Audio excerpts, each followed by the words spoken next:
Hello. I've had a number of people ask me if you can use the PPM output produced by the Arduino Pro Mini that we've used in the cheap-ass Quadcopter project and take that and use it with a CC3D or a Naze32 board in particular. Seems to be the ones that people are interested in. And the answer is yes, you can. It's just the same as any other PPM input that you would get from any other receiver, except that we've changed the order a little bit, so it's a sort of a customized PPM stream, but there's no reason you can't use that with other flight controllers. So I thought it would be worthwhile just to make a video to explain how I've set it up myself with the CC3D and the Naze32 boards. So just to recap on what we're talking about, this is the, wait a minute, let's go to this one, sorry. This is the cheap-ass receiver, so this is running on the Pro Mini that we have on the Quadcopter, and we're receiving this packet of data from the RF24 module, so it has throttle your pitch and roll. And then to produce our PPM, there's a little bit more to it down the bottom of this file, but basically the order that I have set things up here in my particular case is throttle your pitch and roll in that order, so that's the first four channels are going to be in that order. And I don't have any flight control mode switches running, so I'm just hard coding channels 4 and 5, or this would be channels 5 and 6 to 1000. So this is like the low value for a switch. So that's the setup that I'm going to be using for these next two configurations. So hopefully that makes sense. And just to go back to just to recap on how you set that up for MultiWii, in the config file for MultiWii, if you search for PPM, there'll be a section here where you can do something like this. And in my case, this is how we set the channels for PPM and MultiWii. We just type them out here like this: throttle your pitch, roll, and then auxiliaries 1 and 2. So basically that's what we're going to do for CC3D and Naze32.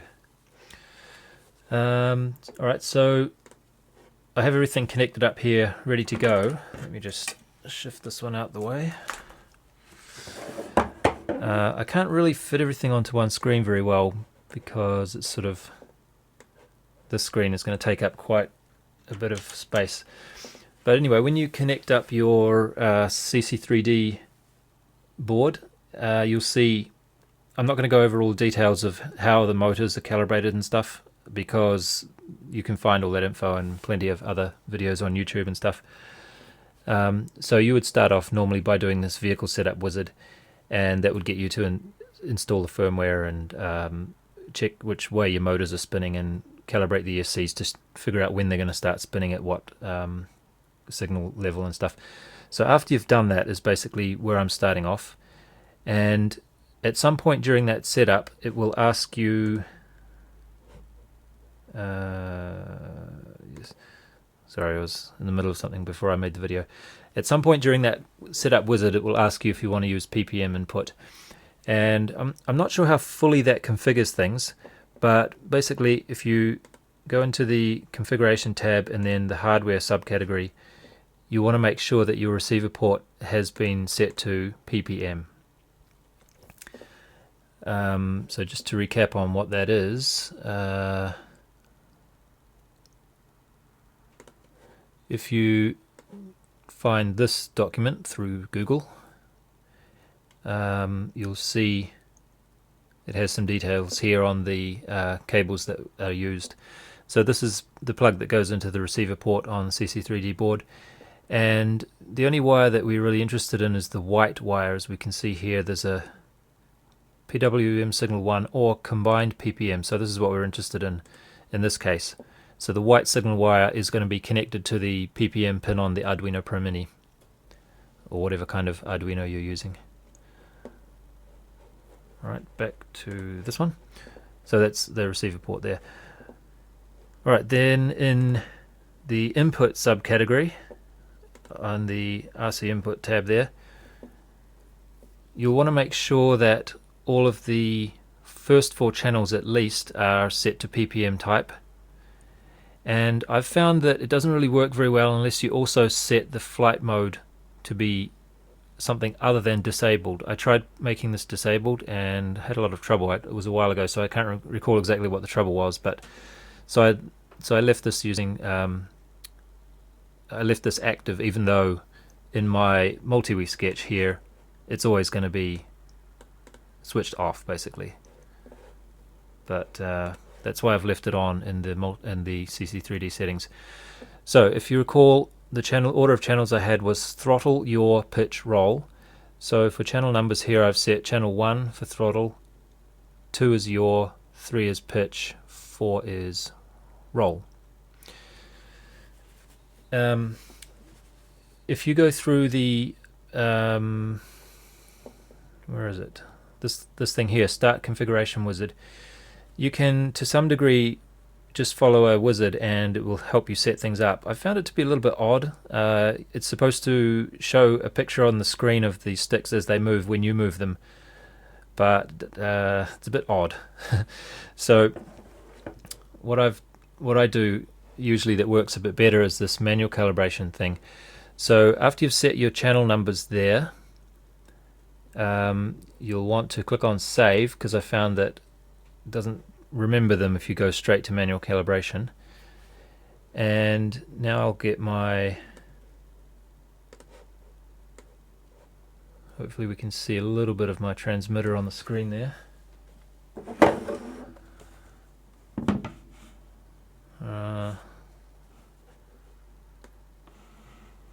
Maybe you can see that mostly. Yeah, there we go. Okay, so when you, let me just turn this on. Of course, you'll have to make sure that all of your displays here are green. Oops, sorry. In this view, all of these little boxes should be green, especially this input here. That will let you know that the Arduino is sending a valid PPM stream to the CC3D board. So if that's not green, you have either some connections wrong or some timings are wrong. But basically, I'm working this next step. I'm working on the assumption that everything is green in this display. All right, so back to the screen. Now, when I click manual calibration, we'll see things jumping around like crazy. And what it's doing is it's basically looking for the lowest and highest values of each channel. And because I'm not moving the sticks here, the lowest and highest values are very close. So for throttle, it's seeing a lowest value of 1026 and a highest value of 1029. And if I move the throttle up, you'll see if I push the throttle right to the top, now it can see that the highest value the throttle can give is 2016. So this first slider is now moving along with my throttle stick. Next one is roll. So basically we just move each of the channels to their fullest extents. Pitch and yaw.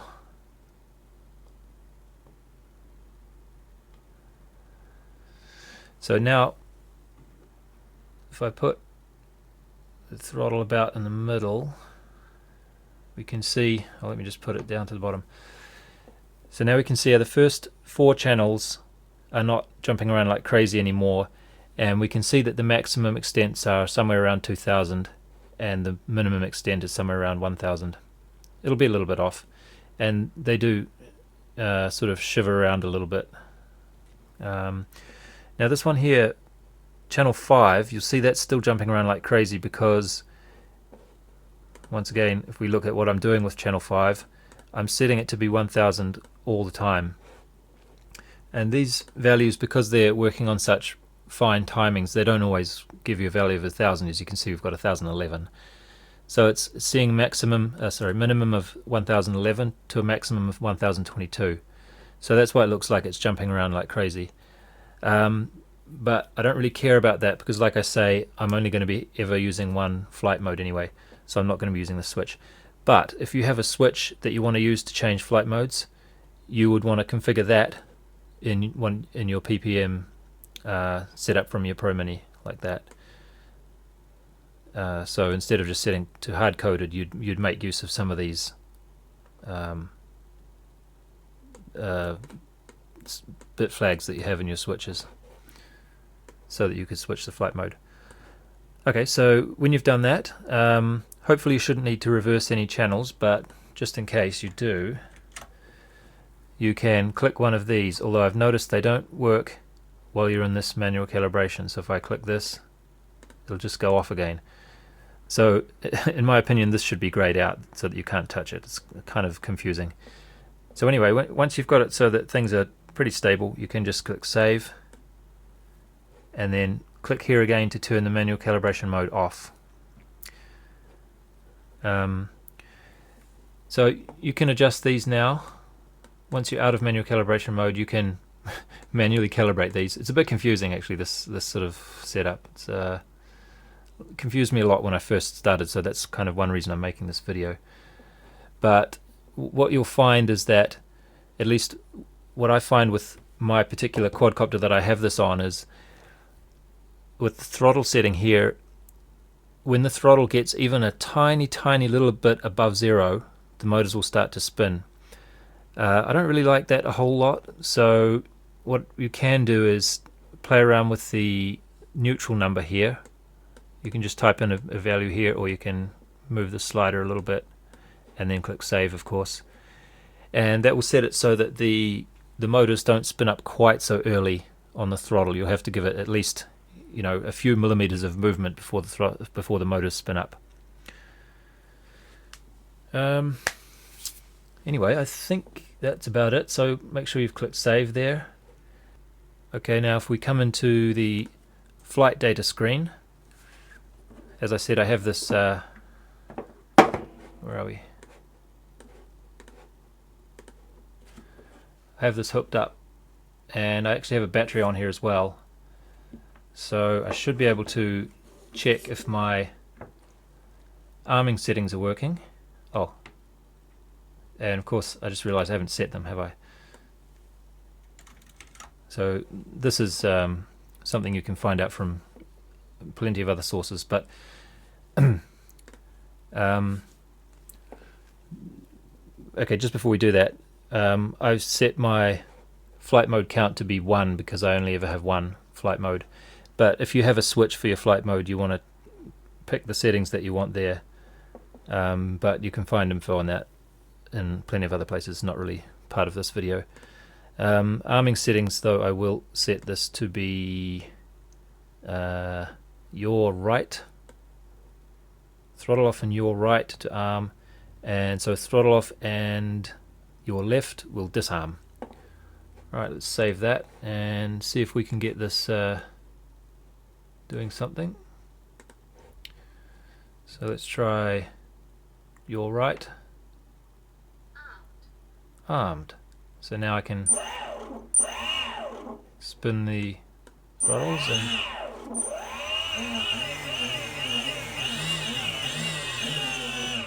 now we can go flying. Okay, so that's going to do it for the CC3D. Let's have a look now at how we can... Let's just disarm this first, shall we? Okay. So let's have a look now at how we can set up the Naze32. Okay, the Naze32 board that I have is the so-called Afro Mini one, and that one is like this. So if you want to connect this one, you'll need an FTDI connector like we used for the multi-Wii and the cheap-ass quadcopter stuff, and you'll need to connect that onto your board using the serial connections here, so ground, 5 volts, RX, TX, and that's just the normal connection. Remembering of course that RX on here goes to TX on the FTDI adapter and vice versa. Okay, so let me connect that up.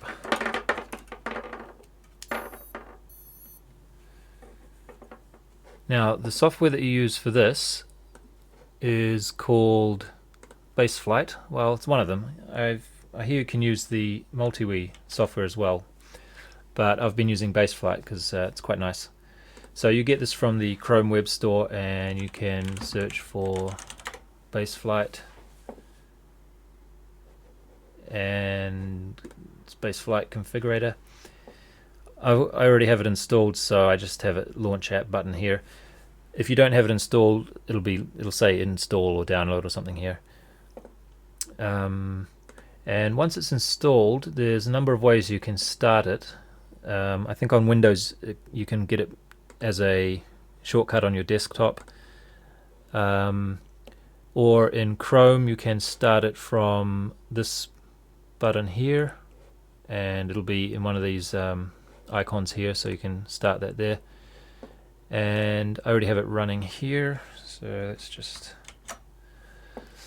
Now if you connected up your serial connections properly, when you click connect,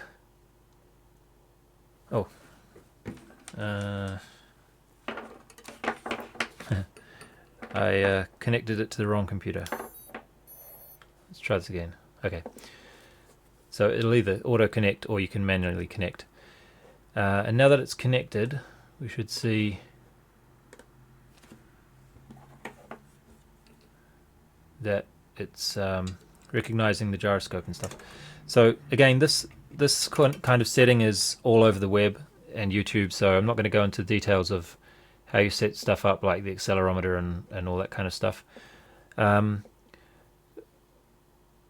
Configuration, obviously you want to be quad X for this one.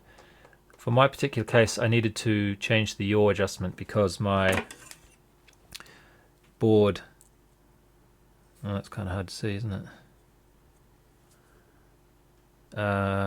So my board is facing that's the front that way, but I wanted it to be the front to be that way, so that's why I have 45 there. So it's just something to keep in mind. It's actually quite easy to change those if you want to stick your board on in a strange orientation. Now, to get PPM running, we need to have this checkbox checked. This one is checked because I don't like the motors to spin while they're armed. That's just my preference.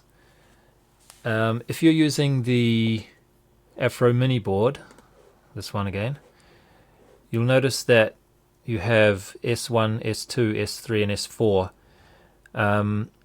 Now those are, you can set these to be the 4 motors here for your quad by checking this, strange as it may seem, enable servo gimbal. I found that I had to check this one on for those pins to be giving the output to the motors that I expected. And of course I should mention while we're here that the PPM signal here is this one. So for this one, for the Naza32, you'll be wanting to put your PPM output from your Arduino Pro Mini onto here. If you're using the full-size Naza32 board, it'll be a bit different to this, but there will be a pin that'll take the PPM input. So like I said, I'm not sure if this will be necessary on the full-size Naza32 board. It may just be for this Afro Mini, I'm not sure. So anyway, those checkboxes there will obviously need to be set. Now, save that. And then when you come into the command line interface, you can type dump to see a list of the settings that have been configured. And if we scroll up the top here, we'll see that as a result of the settings that we just did, you can see feature, the minus means it's not enabled, but it looks like these can be overridden in the order that they're typed, because down here we have feature PPM, so it's switched that on again. So the 3 checkboxes that I just had, we can see them set here, PPM, motor stop and servo tilt. Now the next one here, I set that up myself. Now this TREA stands for throttle, rudder, elevator, aileron. God. Why do they insist on using these namings for helicopters? It's really kind of annoying. I always have to stop and think, what the hell is an aileron? Why can't it just be pitch and roll? It's much more intuitive. I mean, a boat pitches and rolls. A car can pitch and roll. A gimbal controller can pitch and roll. It's just so much more intuitive. Anyway, rant over. So throttle, rudder, elevator, aileron. And then the 1, 2, 3, 4 is the auxiliary channels. Now I typed this command here in the command line. So you would type in there TREA 1, 2, 3, 4. Now that matches up with my once again, go back to here. This is to match up with the throttle, yaw, pitch and roll that I have here.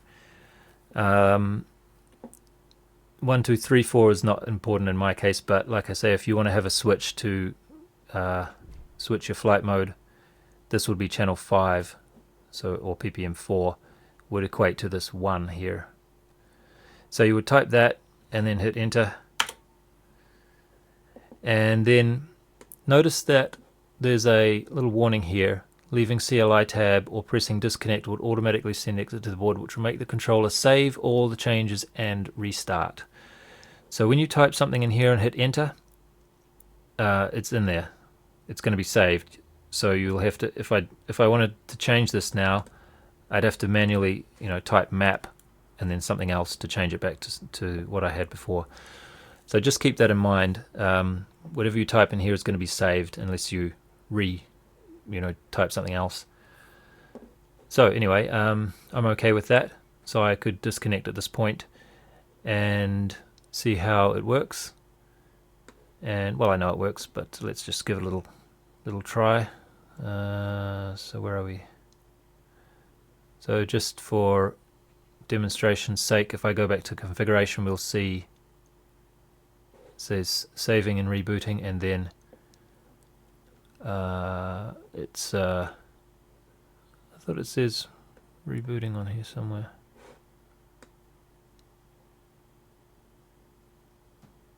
No, oh